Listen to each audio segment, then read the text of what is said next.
Və yəxudus sadaqat və sədəqələri götürür. Nə maraqlı ifadədir. Allah özü sədəqələri götürür. Yəni sədəqə verən kəs bu müamiləni şəxsən Allahla aparır. Qurana və hədislərə əsasən sədəqə verərkən bunlara diqqət edin. Sədəqə halal, yaxşı və sağlam bir şey olmalıdır. Gizli şəkildə sədəqə verməyiniz daha üstündür.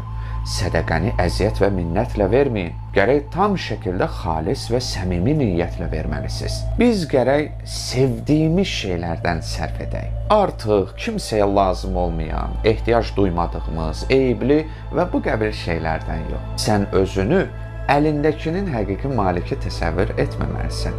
Sən özünlə Allahın məxluqu arasında sadəcə bir vasitəsən. Yaxşı, sədəqə kimlərə verilməlidir? Mən zəkat barəsində danışarkən bu barədə geniş danışmışam. Tövbə surəsinin 60-cı ayəsinə görə sədəqə yoxsullara, miskinlərə,